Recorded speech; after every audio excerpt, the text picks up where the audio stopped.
사람이 생존하려면 반드시 일해야 합니다. 정신적으로 일하든 육체적으로 일하든 사람은 일해야만이 살 수 있어요. 이것이 세상의 이치입니다. 그런데 사람들을 이렇게 쭉 우리가 좀 살펴보게 되면 간혹 가다가 신체적인 아니면 정신적인 그 어떤 장애를 가진 사람들을 만나게 돼요. 이런 장애를 가진 사람들은 반드시 누군가의 보살핌이 있어야만 하며 그래야 이 세상에서 살아갈 수가 있습니다. 여러분, 이 몸에 장애를 지닌 사람들 중에서 가장 심각한 사람 하게 되면은 어떤 사람일까요? 중증 환자들 여러분들이 떠올릴 수도 있고요. 여러분들이 보시기에 심각한 그러한 장애를 지닌 사람들 떠올릴 수 있습니다. 그 중에 한 사람이 달하게 되면은 앞을 못 보고 말도 못하는 그런 사람이 아닐까 싶습니다. 앞을 못 보고 자신의 생각을 말조차 할 수 없는 그런 중첩되는 장애를 지냈다면은 인생이 얼마나 고통스럽겠습니까? 누군가의 도움 없이는 생존할 수가 없어요. 오늘 22절 보시면 바로 이런 사람이 등장합니다. 앞을 못 보고 말도 못하는 사람, 이런 사람이 등장해요. 사람들이 이 장애를 지닌 이 불쌍한 이 사람을 예수님께로 데리고 옵니다. 그런데 말씀을 자세히 보니까 이 사람이 이렇게 된 것은 귀신이 들렸기 때문이다라고 해요. 귀신이 들려가지고 앞도 못 보고 말도 못한다는 것입니다. 여러분, 예수님께서 이 사람을 만나시고 어떻게 하시는가 봤더니 그냥 치료해 주십니다. 조건부 하나도 없습니다. 내가 이렇게 하게 되면 내가 고쳐줄게, 이런 내용이 전혀 없어요. 그냥 예수님께서 그 사람을요 고쳐주십니다. 귀신을 쫓아내십니다. 그러자 이 사람의 눈이 열리고 이 사람의 입이 열립니다. 이 장면을 바라본 사람들이 얼마나 놀랐겠습니까? 깜짝 놀라게 돼요. 그들이 그 장면을 보고 굉장히 정말 의미심장한 한마디를 하게 돼요. 이 사람이 다윗의 자손인가? 이런 말을 하게 돼요. 보통 말 아닙니다. 다윗의 자손인가라는 말은요, 이 예수님은 하나님이 약속하신 메시아가 아니신가라는 그러한 반문이 담겨져 있는 말이에요. 그러니 군중들이 예수님께서 이 엄청난 고통 가운데 있는 귀신에게 눌려가지고 정말 고통 가운데 있는 이 사람을 한 번에 싹 고쳐주시자 이 군중이 다윗의 자손인가라고 이렇게 질문하면서 예수님을 바라보는 시선이 바뀌게 되지요. 예수님을 그냥 일반 평범한 사람을 바라보듯이 그렇게 바라봤을까요? 하나님의 기적이 예수님을 통해서 나타나고 있는데 당연히 백성들의 시선이 경외심으로써 가득 차게 되지요. 그때 그 자리에서 가장 감동에 젖은 사람이 누구겠습니까? 당연히 고침받은 사람이지요. 지금까지 육체적으로 정신적으로 어마어마한 고통을 받아온 이 사람이 한순간에 다 모든 질병으로부터 다 벗어나고 이 영적인 억눌림으로부터 다 벗어나게 되고 완전히 자유함과 해방함과 치유함을 받았으니 이 사람의 감격이 정말 말로 표현할 수 없지요. 그냥 펑펑 뛰었을 거예요. 그 사람이 가장 먼저 본 분이 누구겠습니까? 눈이 탁 열리자 이 사람의 시선을 사로잡은 분이 누구겠습니까? 예수님이시지요. 나를 고쳐주신 분. 이 사람이 입에서 가장 먼저 튀어나온 말이 무슨 말이겠습니까? 예수님에 대한 고마움의 고백이지요. 눈에서 눈물이 터졌을 것입니다. 지옥과 같은 고통에서 살아와서 이때까지 이 사람은요, 사람들로부터 어떤 지탄을 받았는가 하면 귀신 들린 자다라는 지탄을 받으며 살았습니다. 그러니 그렇지 않아도 육체적으로 힘든데 주변 사람들이 귀신 들린 자다라고 손가락질을 하니까 그 심령의 고통은 이루 말로 다 표현할 수 없지요. 근데 예수님 덕분에 이 모든 문제가 한 방에 다 사라져 버리게 되니까 그냥 방방 뛰는 거지요. 너무 기뻐가지고 감격 가운데서 이 사람이 무엇을 경험하게 됩니까?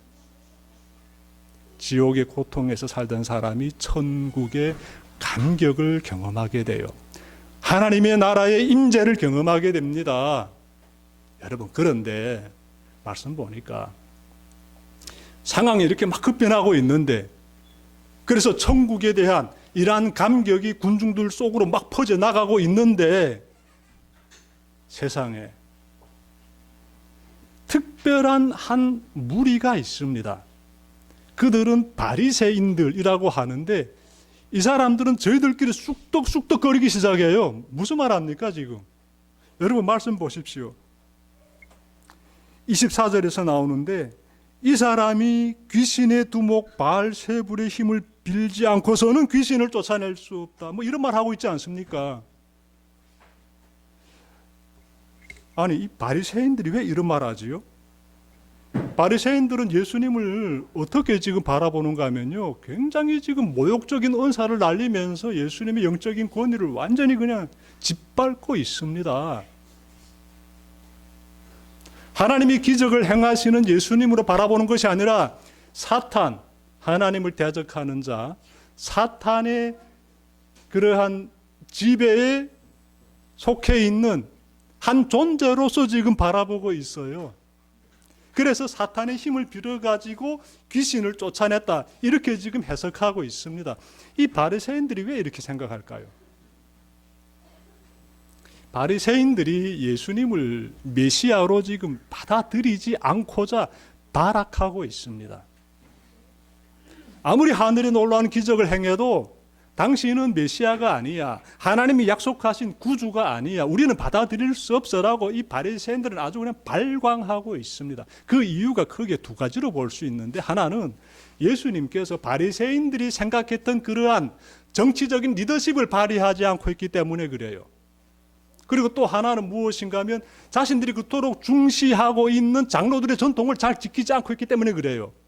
그러니 메시아라게 되면은 최소한 이 두 가지 모습은 나타나야 되는데, 정치적인 리더십을 확 풍기는 모습이라든지 장로들의 전통을 잘 지키는 모습이라든지, 그래서 자신들이 생각하고 있는 기준에 도달해야 되는데 예수님에게서 그런 모습이 나타나지 않기 때문에 바리새인들이 예수님 당신은 메시아가 아니야라면서 당신은 사탄의 지배를 받고 있는 한 존재일 뿐이다 라면서 지금 어떻게 하고 있습니까? 중상모략하고 있어요.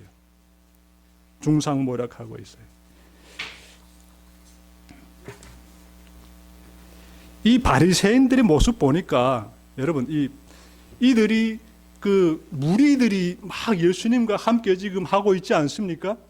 군중이 예수님과 함께 하고 있고, 그 군중의 중심에는 예수님이 계시고, 예수님이 어떻게 방금 전에까지만 해도 귀신 들렸던 그 사람을 깨끗하게 고쳐 주셨으며, 그 감격을 바라보면서 사람들이 천국에 대한 환희에 이렇게 휩싸이게 되는데, 그때 이 바리새인들은 저희들끼리 지금 예수님에 대해서 중상모략하고 있지요.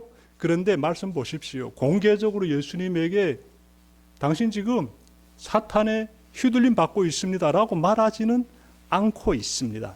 다시 말씀드리면 바리새인들이 저희들끼리 쑥덕쑥덕거리고 있어요. 뒷소리하고 있습니다. 예수님에 대한 뒷소리를 하고 있어요. 그래서 예수님이 그들의 생각을 포착하시고 예수님이 말씀하시는 내용이 나오는데요. 여러분들 보십시오. 예수님께서 25절부터 27절에서 이렇게 말씀하십니다.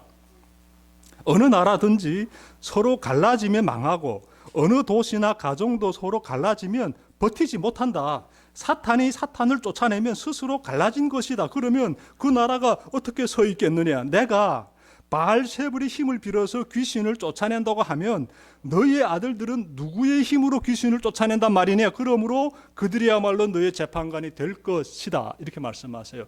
예수님이 하시는 말씀 가운데 바알세불이라는 한 존재가 등장합니다. 유대인들은요, 사탄을 가리켜서 바알세불이라고 불렀습니다. 그러니까 바알세불이라는 이 말 속에는요, 이 굉장히 좀 불경건한 의미가 담겨져 있습니다. 쉽게 이렇게 번역한다면 뭐 파리의 신, 파리, 그리고 오물의 신, 이런 의미가 바알세불이라는 이 단어 속에 담겨져 있게 돼요. 이 사탄을 아주 이렇게 멸시하고자 하는 유대인들의 그런 정서가 이 속에 담겨져 있고, 그래서 그들은 바알세불을 하게 되면 각기는 사탄이다 이렇게 보고 있습니다. 예수님에게 지금 이런 말하고 있어요. 예수님이 어떻게 이 바알세불의 힘을 빌어가지고 지금 이런 기적을 행한다고 바리새인들이 함부로 말하고 있는 것이죠. 예수님께서 그 내용을 아셨기 때문에 내가 바알세불의 힘을 빌어서 귀신을 쫓아낸다고 하면 너희 아들들은 누구의 힘으로 귀신을 쫓아낸단 말이냐. 당시 유대인들 중에 귀신을 쫓아내는 사람들도 있었습니다. 그래서 유대인들은 이 사람이 귀신을 쫓아내는 것은 하나님이 함께 하시기 때문이다라고 다 인식하고 있었어요. 그러니 그들이 어떻게 너희의 재판관이 될 것이다. 예수님이 행하시는 거 하나님의 기적이야 라는 것을 드러낼 수 있는 재판관이 될 것이다. 이렇게 말씀하고 있는데요. 여러분, 여기에서 우리가 무엇을 깨닫게 되는가 하면 예수님은 자신을 중상모략하는 이 바리새인들에게 두 가지 가르침을 주십니다. 우선 무엇인가 하면 분쟁하는 나라는 망할 수밖에 없다는 것을 가르쳐 주십니다. 말씀 속에 그 의미가 강렬하게 지금 나타나고 있습니다. 분쟁하는 나라, 서로 다투는 나라, 다툼이 있는 곳, 분쟁이 있는 곳, 그런 공동체는 쪼개질 수밖에 없다, 무너질 수밖에 없다라고 말씀하고 계시는 것입니다. 제가 서울대학의 모 교수가 강연하는 것을 들었는데요. 제가 그분의 강의를 좀 시리즈로 들었습니다. 좋은 내용이더라고요. 그런데 중간에 이런 말씀하시더라고요. 이분이 자신의 가정사를 조금 이렇게 비춰주더라고요.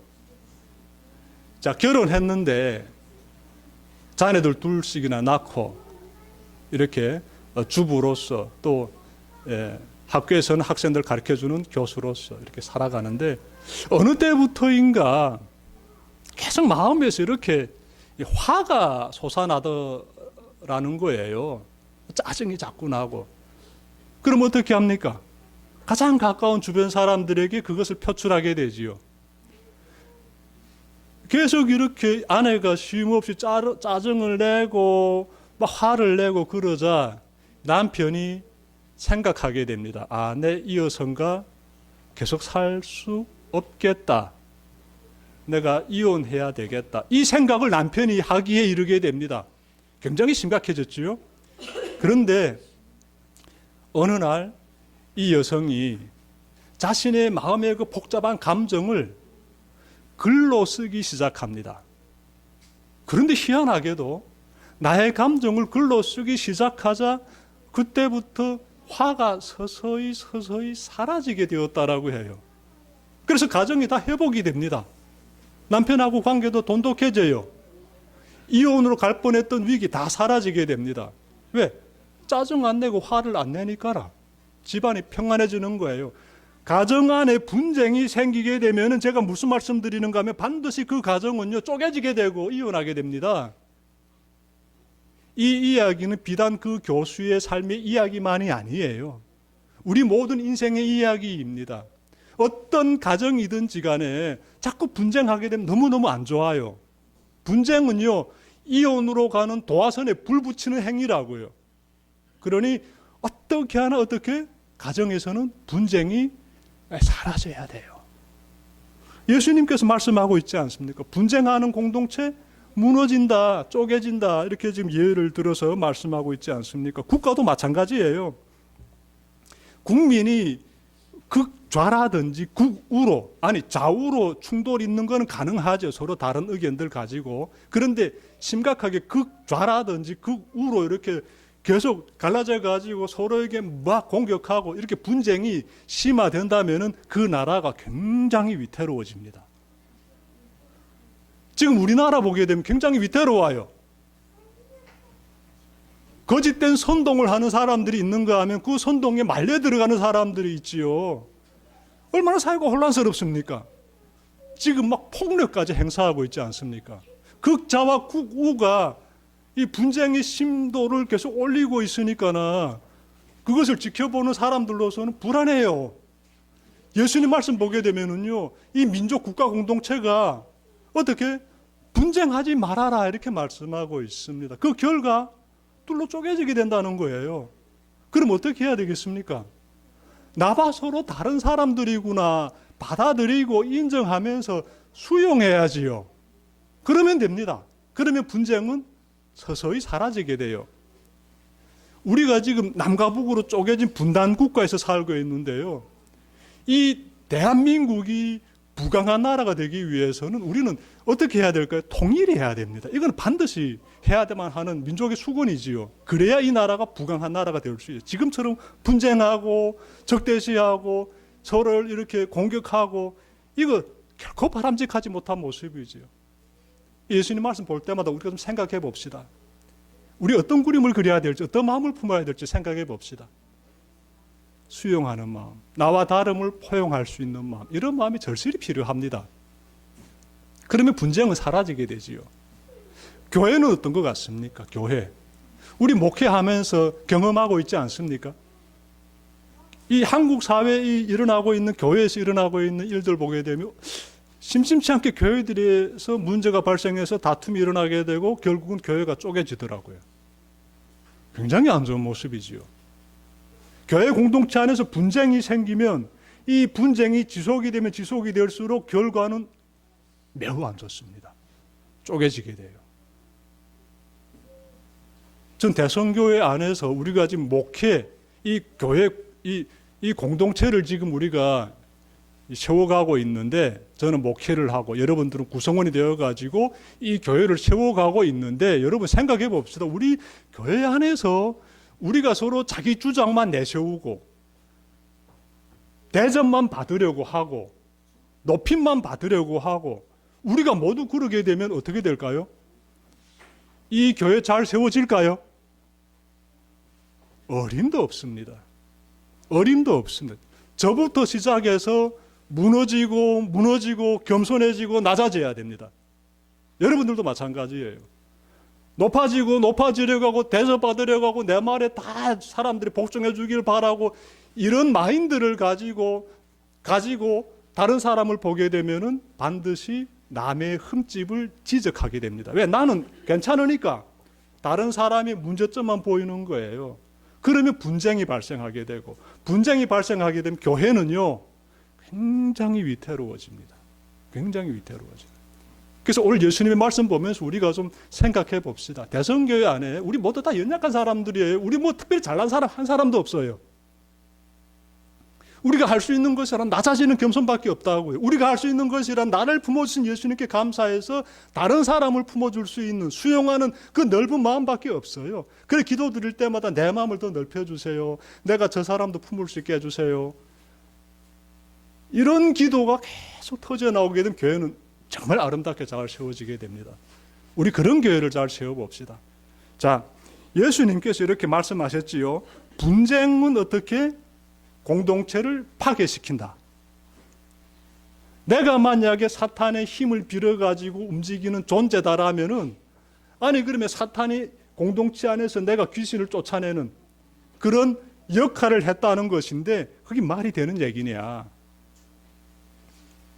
한 방에 날려보내시는 겁니다. 공동체가 세워지려면 그 안에 분쟁이란 없어야 된다. 그러니 예수님 말씀 들으면서 바리새인들아 너희는 제발 좀 깨달아라.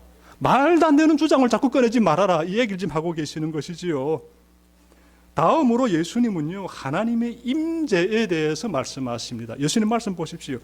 자, 28절 보시면 내가 하나님의 영을 힘입어서 귀신을 쫓아내는 것이면 하나님의 나라는 너희에게 왔다라고 해요.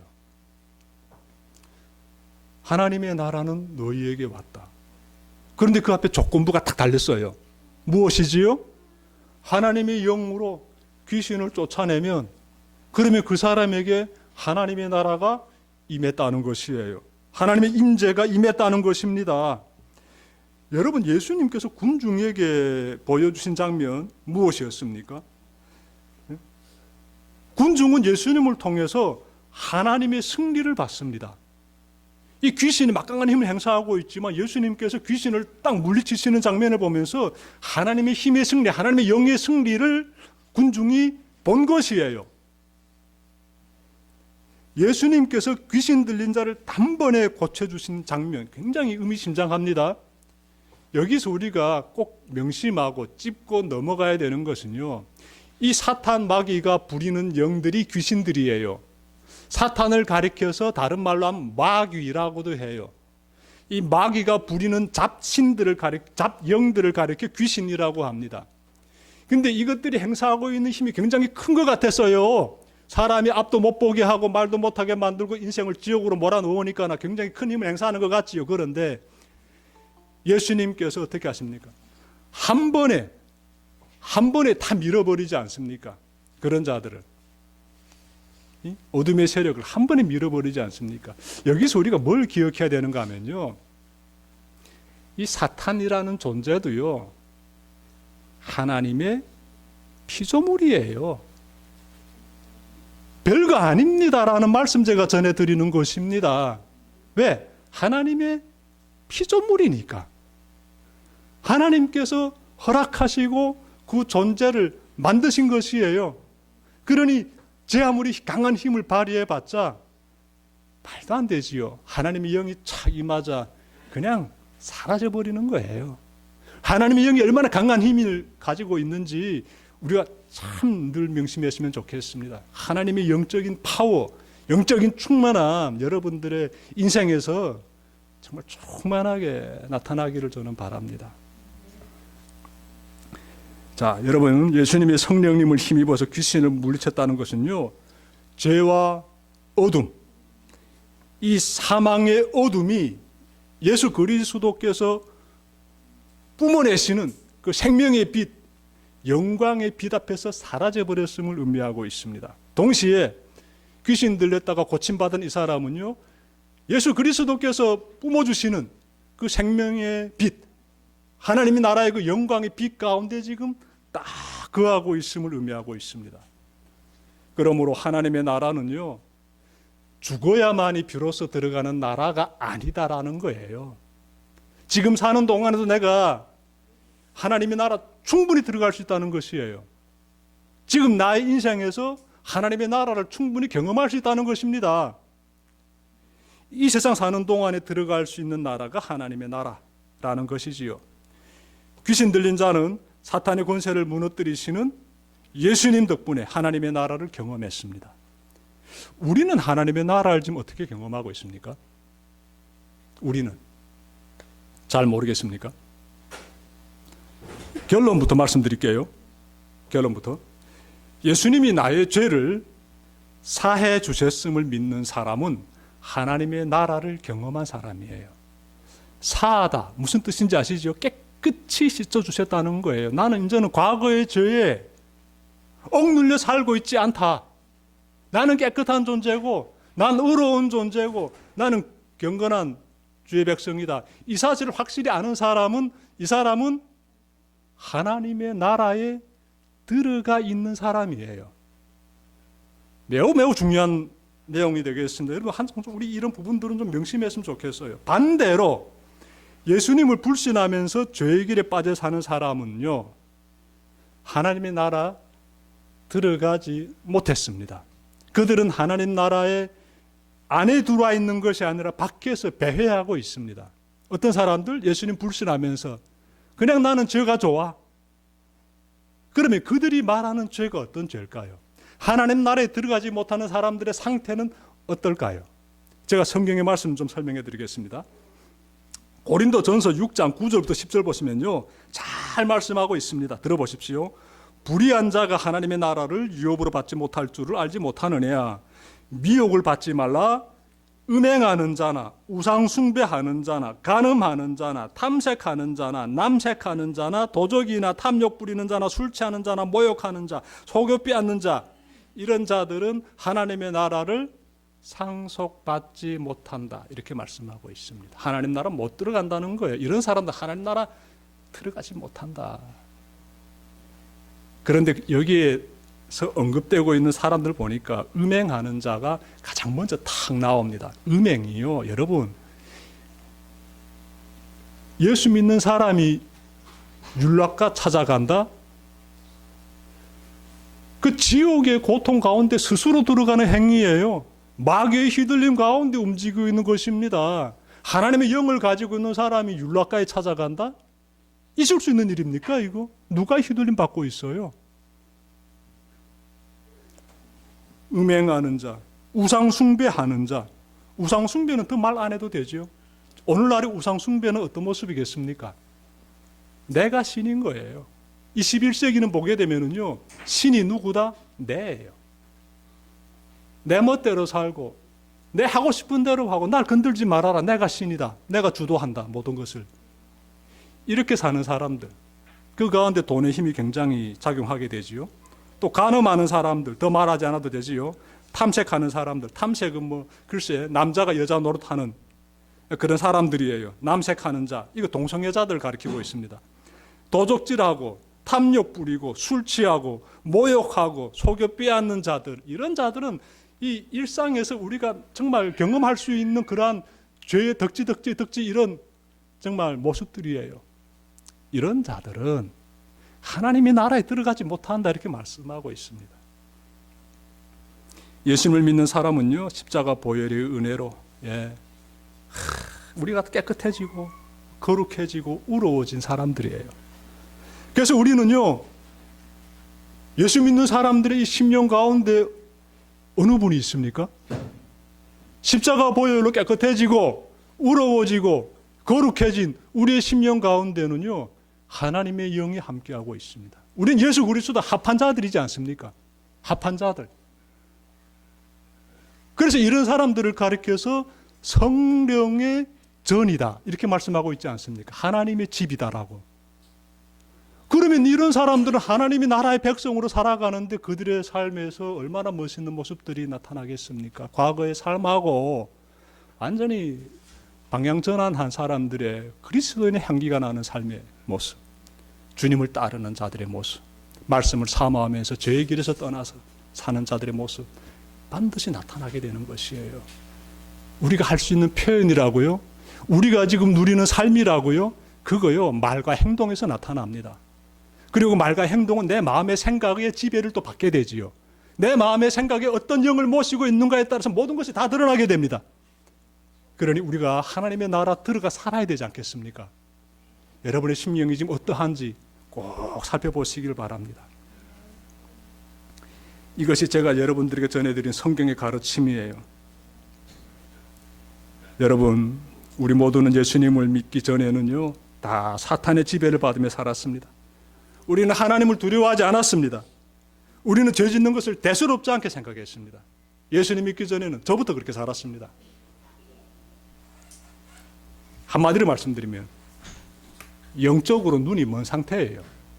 하나님의 세계를 못 보니까 하나님을 대적하고 함부로 죄를 짓고 그렇게 산 것이에요. 영의 눈이 완전히 막힌 상태지요. 우리 입에서는요, 하나님을 찬양하는 고백이라고요, 천만의 말씀. 함부로 하나님에 대해서 뭐 안다고 이 말하고 저 말하고 하나님이 없고 하나님에 대한 모욕적인 발언들 다 하지 않았습니까? 그러니까 우리의 입은요, 솔직히 영적인 그러한 세계에서 보게 되면 뭐 벙어리나 같은 입이에요. 벙어리나 같은 입. 눈은 맹인이나 같고 입은 벙어리나 같았지요. 모르니까는. 우리가 예수님을 영접함으로써 우리 영의 눈이 열렸습니다. 그 십자가를 바라보게 된 거예요. 십자가를. 주님을 바라보게 된 거예요. 주님의 희생을 바라보시게 되고, 주님이 나를 위해서 그 대가를 치르신 그 가치, 희생의 가치 깨닫게 되는 거예요. 주님을 바라봤을 때 우리가 완전히 무너지게 됩니다. 그리고 그때 우리 입에서 고백의 정말 진한 그런 표현들이 나오게 되는데 영의 입이 열리게 되지요. 주님 감사합니다. 이 고백엔 다른 고백이 없어요. 주님 저를 살려주셔서 감사합니다. 이 고백보다 더 명확한 고백이 과연 있을까 싶습니다. 그리고 동시에 우리는 그때 지금까지 나를 지배하고 있던 이 죄와 어둠의 영이 사라져버리고 그리스도의 빛이 내 안에 들어오는 것을 경험하게 돼요. 하나님의 나라를 경험하게 되지요. 여러분 과거의 죄악에 짓눌린 삶에서 완전히 벗어났음을 확신한다면 여러분은 천국을 소유한 사람입니다. 우리가 십자가의 은혜로 죄 용서함을 깨달았다는 것은 이것은 아무리 세월이 흘러도 변함없는 것이 있는데 내가 잘해가지고 된 것이 아니에요. 내가 총명해가지고 내가 아주 이해하는 그런 능력이 탁월해가지고 십자가 은혜를 내 스스로의 노력으로 깨달았다. 천만의 말씀. 그 완전히 새빨간 거짓말이에요.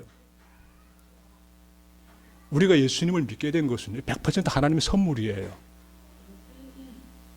논리적으로 잘 안 되는 부분들 굉장히 많지 않습니까?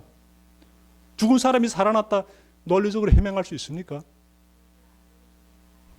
예수님께서 천의 몸으로 태어났다. 이 과학적으로 받아들일 수 있습니까, 여러분들? 그런데 우리가 지금 다 믿고 있잖아요. 이거 굉장히 중요한 사실들을.